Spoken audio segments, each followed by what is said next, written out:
और कोरबा में 2 दिन पहले बारिश ने जबरदस्त कहर बरपाया था। स्थिति इतनी भयावह रही कि कई परिवारों के घर उजड़ गए। मामला दर्री के वार्ड नंबर 59 का है, जहां एनटीपीसी से निकले नाले का पानी मोहल्ले में घुस गया और तबाही मचा दी। स्थानीय लोगों के मुताबिक एनटीपीसी से निकलने वाला पानी जिस नाले से होकर बाहर जाना था, उसकी सफाई नहीं की गई थी।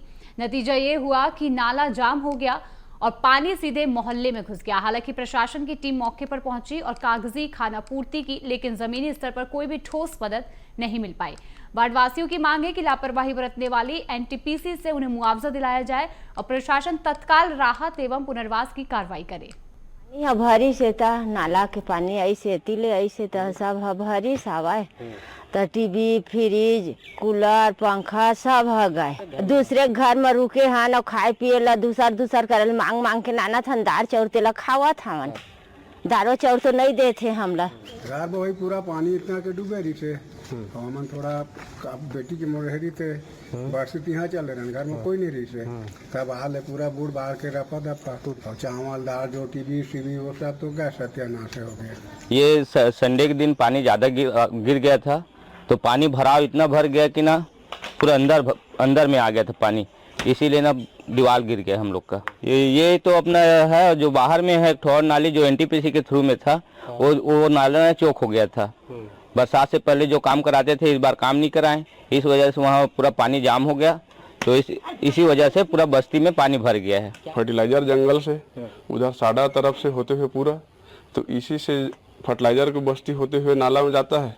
तो एनटीपीसी के एरिया में वो नाला आता है। बोलने के बावजूद भी समय पे काम पे ध्यान नहीं दिया गया है, जिसके कारण बहुत सारा मकान क्षतिग्रस्त हो गया है पूर्ण रूप से।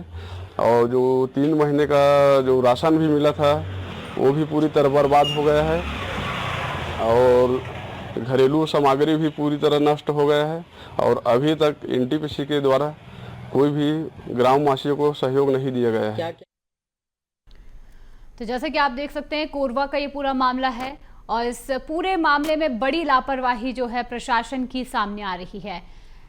इसी खबर पर अधिक जानकारी के लिए हमारे साथ शारदा पाल जुड़ चुके हैं। शारदा जी, देखिए, कोरबा से ये बड़ी लापरवाही, प्रशासन की इस लापरवाही का खामियाजा लोग भुगत रहे हैं। आखिर क्यों प्रशासन इस और नहीं देख रहा है और आखिर क्यों यहाँ पर कोई व्यवस्थाएं नहीं की गई थी? जी शिवाजी, बताना चाहूंगा अभी बीते दिनों लगभग 1 सप्ताह जो मूसलाधार बारिश हुई, उसमें जो दर्री क्षेत्र का वार्ड नंबर 59 है, जो एनटीपीसी का एक बसाहट गांव है अगर कहा जाए तो, वहां के जो बस्ती की जो निचली एरिया में बसे हुई बस्ती है और वहां पर बारिश का पानी और एनटीपीसी का जो नाले का जो गंदा पानी निकलता है, वहां की निकासी और गंदगी पटे होने के कारण जो पानी था, पानी का बहाव काफी जाम हो गया। और जो पानी था वो बारिश का पानी इतना तेज था कि वो पूरे बस्ती की ओर आ गया पानी, जिसके कारण कई मकान ध्वस्त हो गए, कई गरीबों के मकान टूट चुके हैं। बताना चाहूंगा कि यहाँ पर कुछ गरीब परिवार ऐसे थे कि जो शादी ब्याह का सामान भी लेके रखे हुए थे, वो भी उनका मकान टूट जाने की वजह से पूरा सामान बर्बाद हो गया उनका। तो 3 महीने की सोसाइटी के द्वारा राशन दिया गया तो वो भी पूरी बर्बाद हो गई। लेकिन अभी तक वहां के पार्षद के द्वारा प्रशासन को भी इसको इतला दी गई है, अपनी तरफ से स्वयं के द्वारा उनको बाकायदा वहां पर सामुदायिक भवन में ठहराया गया कुछ परिवारों को। लेकिन प्रशासन की तरफ से अभी कोई पहल नहीं की जा रही है और ना ही एनटीपीसी प्रबंधन के द्वारा नाले की सफाई की जाए, ताकि बारिश में आने वाले समय में, अभी तो बारिश का शुरुआत था, लेकिन अभी बारिश में 4 दिनों की बारिश में स्थिति उत्पन्न हुई कि वहां बारिश का पानी पूरा बस्ती में घुस गया। लेकिन एनटीपीसी के द्वारा अभी तक नाले की सफाई नहीं की गई है, जिससे ग्रामीण वहां के जो निवासी उस पर काफी आक्रोश भी है। जी बिल्कुल शारदा, लेकिन आखिर कैसे यहाँ पर इन लोगों के लिए क्या प्रशासन करेगी? क्योंकि देखिए, बारिश अभी शुरू हुई है, बारिश होगी और इस तरीके से आप बता रहे हैं कि नाला भी साफ नहीं किया गया और घर जो है उनके टूट चुके हैं, तो कैसे प्रशासन इनकी मदद कर रही है?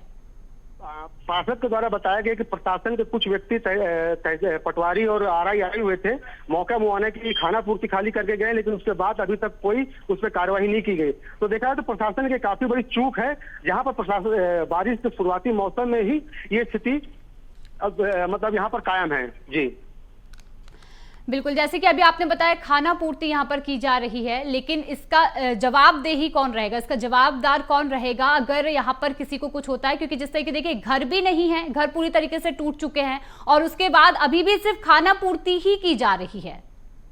इसमें प्रशासन को संज्ञान लेने की, जिला प्रशासन को संज्ञान लेने की आवश्यकता है, स्थानीय प्रशासन को संज्ञान लेने की आवश्यकता है, लेकिन प्रशासन के द्वारा अभी तक इन बस्तियों की तरफ कोई इस तरह का कदम नहीं उठाया जा रहा है कि उनको राहत दी जा सके। यही क्या मतलब ग्रामीण भी यही चाहते हैं कि मतलब प्रशासन की तरफ से पूर्ण मुआवजा नुकसान हुआ कम से कम मुआवजा की भरपाई करे, जो राशन जो उनका बर्बाद हुआ राशन की व्यवस्था कराए, लेकिन अभी तक इस तरह की कोई व्यवस्था नहीं की जा रही है। जी बिल्कुल शारदा, देखिए इस और प्रशासन को बिल्कुल देखना होगा, क्योंकि अगर यहाँ पर नहीं देखा जाएगा तो देखिए खाने को लेकर यहाँ पर लोगों के रहने की जो परेशानी है वो साफ तौर पर देखी जा सकती है। लोगों के पास घर नहीं है और अब बारिश जो है वो तो लगातार ही होगी, तो इस तरीके से अगर प्रशासन यहाँ पर किसी प्रकार की व्यवस्था नहीं करता है तो कहीं ना कहीं ये बड़े सवाल यहाँ पर खड़े होते हैं। फिलहाल तमाम जानकारी के लिए शारदा जी बहुत बहुत धन्यवाद।